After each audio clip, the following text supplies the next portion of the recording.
സമയം രാവിലെ ആയിട്ടുണ്ട്. അപ്പോൾ നമ്മൾ വീണ്ടും വട്ടവട പോകാൻ വേണ്ടിയിട്ടുള്ള പ്ലാനിങ്ങിലാണ്. അപ്പോൾ എൻ്റെ വണ്ടി ഇവിടെ റെഡി ആയിട്ടിരിപ്പുണ്ട്.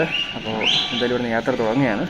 നമുക്ക് മുന്നിലായിട്ട് 2 വഴികളാണുള്ളത്. ഒന്ന് നമുക്ക് താഴോട്ട് പോയി കഴിഞ്ഞാൽ മൂന്നാർ വഴി നമുക്ക് തിരിച്ചു പോകാനുള്ള വഴി, മുകളിലോട്ട് വട്ടവട പോകാനുള്ള വഴിയാണ്.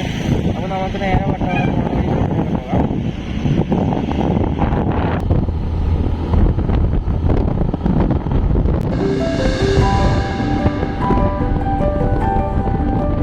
കുണ്ടള ഡാം കഴിഞ്ഞിട്ട് അടുത്ത് വരുന്നതെന്ന് പറഞ്ഞു കഴിഞ്ഞാൽ റിസർവ് ഫോറസ്റ്റ് ആണ്. അപ്പോൾ റിസർവ് ഫോറസ്റ്റിലാണെങ്കിൽ നമുക്ക് പ്രത്യേകിച്ച് അവിടെ നമുക്ക് വണ്ടി നിർത്താനോ അല്ലെങ്കിൽ വീഡിയോ എടുക്കാനോ ഒന്നും തന്നെയുള്ള പെർമിഷനൊന്നുമില്ല.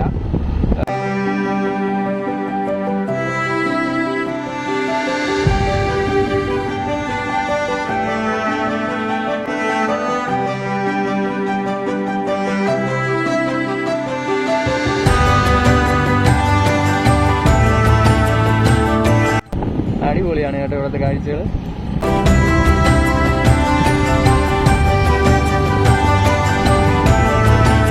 അപ്പോൾ ഞാൻ വട്ടവട പോകുന്ന വഴിയിലോട്ടാണ് നിൽക്കുന്നത് കേട്ടോ.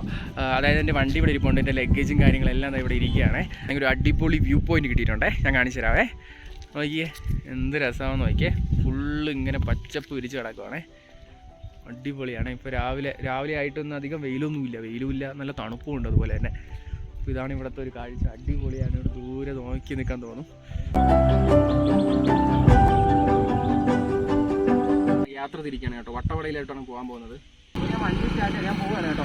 അപ്പോൾ ഞാൻ ഇനി പോകാൻ പോകുന്നതെന്ന് വെച്ച് കഴിഞ്ഞാൽ വട്ടവടയിലോട്ടാണ് കേട്ടോ. ഇവിടെ നമുക്ക് ഒരു ഡാമുണ്ട് തൊട്ടടുത്തായിട്ട്. അപ്പോൾ അത് കഴിഞ്ഞിട്ടായിരിക്കും നമുക്ക് വട്ടവടയിലോട്ട് പോകേണ്ടി വരുന്നത്. അപ്പോൾ എന്തായാലും നമുക്ക് പോവാം.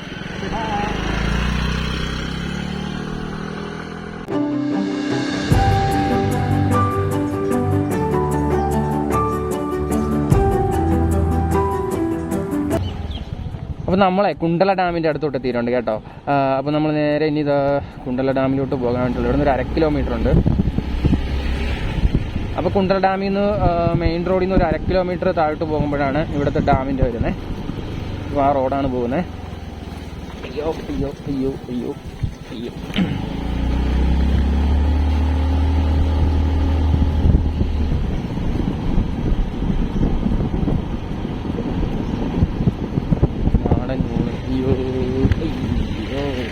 ഈ ഡാമിലേക്കുള്ള ചെറിയ റോഡാണെങ്കിൽ മുഴുവനും കട്ടറാണ്, ഫുള്ളും കുണ്ടും കുഴിയായിട്ടൊക്കെ കിടക്കുവാണ്.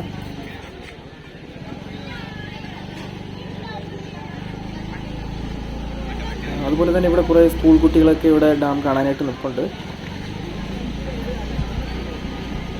ഡാമിന് കുറച്ച് അപ്പുറത്തായിട്ടൊരു പാർക്ക് പോലെ ഒരു ഏരിയ ഉണ്ട് കേട്ടോ. ഇപ്പം നമുക്ക് സമയമില്ലാത്തതുകൊണ്ട് ഞാനിപ്പോൾ അങ്ങോട്ട് പോകുന്നില്ല.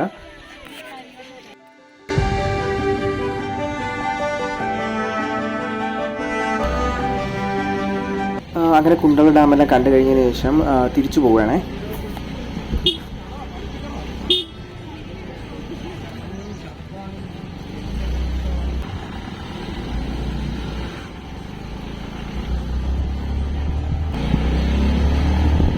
ഇപ്പോൾ നമ്മൾ വീണ്ടും മെയിൻ റോഡിലോട്ട് കയറിയിട്ടുണ്ട്. മെയിൻ റോഡ് കയറിയിട്ട് ഇനി നേരെ വട്ടവട വ്യൂ പോയിന്റ് കഴിയും. വ്യൂ പോയിന്റ് കഴിഞ്ഞിട്ടാണ് ആ വട്ടവട എന്ന് പറയുന്ന ഒരു സ്ഥലം വരുന്നത്. അപ്പോൾ അങ്ങോട്ടാണ് ഇപ്പോൾ പോയിക്കൊണ്ടിരിക്കുന്നത്.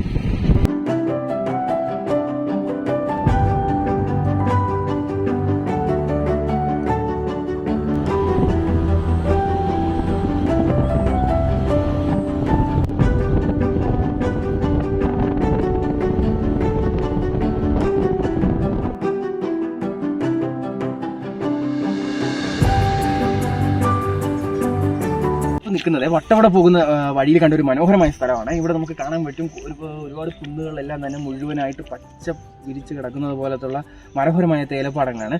അതുപോലെ തന്നെ എൻ്റെ കയ്യിൽ ഇപ്പോൾ ഇവിടുന്ന് ഹോം മെയ്ഡായിട്ട് ഉണ്ടാക്കിയിട്ടുള്ള ചോക്ലേറ്റ് ഉണ്ട്. അപ്പോൾ അതൊക്കെ കഴിച്ചുകൊണ്ടിരിക്കുമായിരുന്നു. ഈ ഹെൽമെറ്റ് എൻ്റെ അകത്തൂടെയൊക്കെ വെച്ച് കഴിക്കുകയാണ്. എപ്പോഴെപ്പോഴും ഹെൽമെറ്റ് കൂടാൻ വയ്യ, അതുകൊണ്ട് തന്നെ ഹെൽമെറ്റ് ഉള്ളിൽ വെച്ച് കഴിക്കുകയാണ്.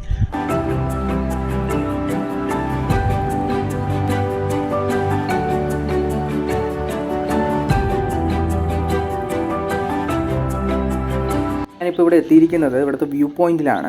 അതുപോലെ തന്നെ ഇവിടെ ഒരു എൻട്രി ഫീ ഉണ്ട്, ഒരു 20 രൂപയാണ് ആകുന്നത്. അതുപോലെ തന്നെ ഇതിൻ്റെ താഴോട്ട് പോകുമ്പോൾ ഒരു പ്രൈവറ്റ് പ്രോപ്പർട്ടിയാണ് വരുന്നത്. അവിടെ പോയാൽ നമുക്ക് നല്ലൊരു 360 ഡിഗ്രിയിൽ കാഴ്ചകളൊക്കെ കാണാം.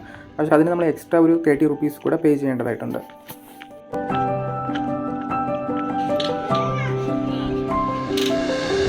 അപ്പോൾ നമ്മളിപ്പോൾ പോയിക്കൊണ്ടിരിക്കുന്നതെന്ന് വെച്ച് കഴിഞ്ഞാൽ വട്ടവടയ്ക്കാണ്. ഇപ്പോൾ ഫോറസ്റ്റ് ഏരിയ കൂടെയാണ് പോകുന്നത്, റിസർവ് ഫോറസ്റ്റ് ആണ്. അപ്പോൾ നമുക്കിവിടെ നമ്മളിവിടെ ചെക്ക് പോസ്റ്റ് താണ്ടിയപ്പോൾ പറഞ്ഞായിരുന്നു ഇവിടെ വണ്ടി നിർത്താനോ അതുപോലെ വേറെ ഇറങ്ങി ഫോട്ടോസ് എടുക്കാനോ ഒന്നും പാടില്ല. നമുക്ക് വണ്ടി ഓട്ടിക്കുമ്പോൾ അതിലിരുന്ന് വീഡിയോസ് എടുക്കുന്നതിന് വേറെ പ്രശ്നമൊന്നുമില്ല എന്നാ പറഞ്ഞേ. അതുപോലെ തന്നെ തിരിച്ച് 6 മണിക്ക് ഇറങ്ങണം, ചെക്ക് പോസ്റ്റ് കടക്കണം, അല്ലെങ്കിൽ ഇവർ ചെക്ക് പോസ്റ്റ് ക്ലോസ് ചെയ്യും, അല്ലെങ്കിൽ നമുക്ക് തിരിച്ച് ഇറങ്ങാൻ പറ്റത്തില്ല. അതാണ് കാരണം നമ്മളിവിടെ സ്റ്റേ പറഞ്ഞിട്ടില്ലല്ലോ, വട്ടവട നമ്മൾ സ്റ്റേ എടുക്കുന്നില്ല. അതുകൊണ്ട് തന്നെ തിരിച്ചിറങ്ങേണ്ടതുകൊണ്ട് നേരത്തെ വരേണ്ടതായിട്ടുണ്ട്. ഇത് ഫുള്ള് ഫോറസ്റ്റ് ആണ് കേട്ടോ.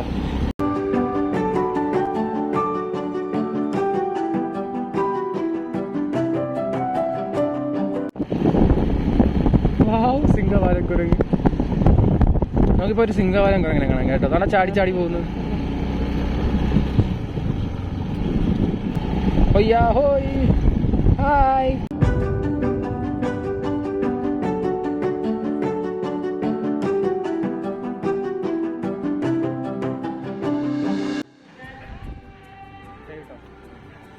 അങ്ങനെ ഞാനിവിടെ വട്ടവട എന്ന് പറഞ്ഞ സ്ഥലത്ത് എത്തിയിരിക്കുകയാണ്. ഇവിടെ മുഴുവനും റോഡ് മുഴുവനും കട്ടറും കുഴിയും മാത്രമേ ഉള്ളൂ.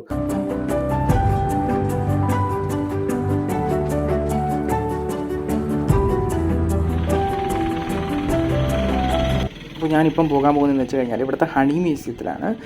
അപ്പോൾ നമുക്ക് അവിടെ പോയി അവിടുത്തെ കാഴ്ചകളൊക്കെ ഒന്ന് നോക്കാം.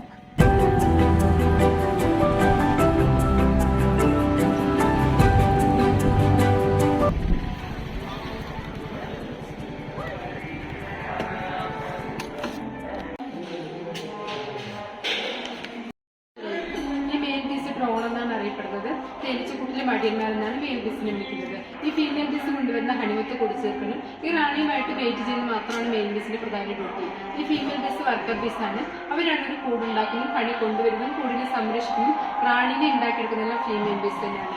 ഈ റാണിനെ എങ്ങനെയാണ് ഫീമെയിൽ ബീസ് ഉണ്ടാക്കിയെടുക്കുന്നതെന്ന് ചോദിച്ചാൽ ആദ്യമേ ഒരു സ്ട്രോങ് സെല്ല് നോക്കി സെലക്ട് ചെയ്യും. അതിനകത്ത് ഹണി പോളൻ, അതിന്റെ കൂട്ടത്തിൽ അവരുടെ ഈ 2 ഗ്രന്ഥികളിൽ നിന്ന് വരുന്ന ഒരു ദ്രാവകം, റോയൽ ജെൽ എന്നാണ് അതിന്റെ പേര്.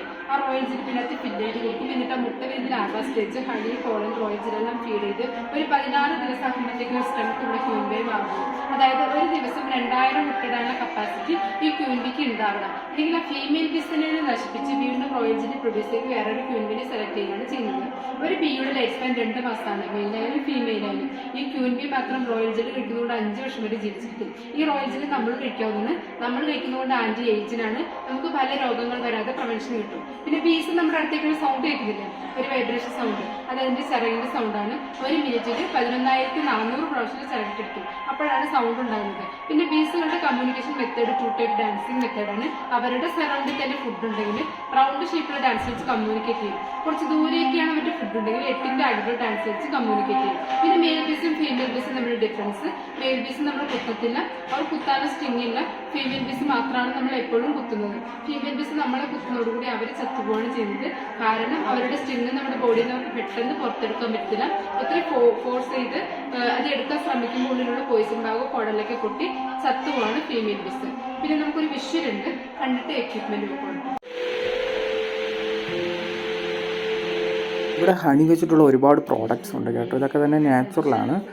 അതുപോലെ തന്നെ ഇപ്പോൾ ഞാനിപ്പം കാണിക്കുന്നതെന്ന് വെച്ച് കഴിഞ്ഞാൽ തേനിൻ്റെ നെല്ലിക്ക ഇട്ടതാണ്. അതുപോലെ വെളുത്തുള്ളി, ഈ പറയുന്ന മാങ്ങ, അങ്ങനെ ഒരുപാട് ഐറ്റംസ് തേനിലിട്ട് വെച്ചതുണ്ട്. അതുപോലെ തന്നെ പലതരത്തിലുള്ള തേനുണ്ട്, കാട്ടുതേന്, ചെറുതേന്. നമ്മളിപ്പോൾ കാണുന്നത് ഇവിടുത്തെ സ്ട്രോബെറി ഫാമാണ്. ഇവിടെ അതുപോലെ ഈ സ്ട്രോബെറിയുടെ ജാം, അതുപോലെ തന്നെ അതിൻ്റെ വൈൻ, ഇതൊക്കെ ഇവരിവിടെ നിന്ന് വിൽക്കുന്നുണ്ട്.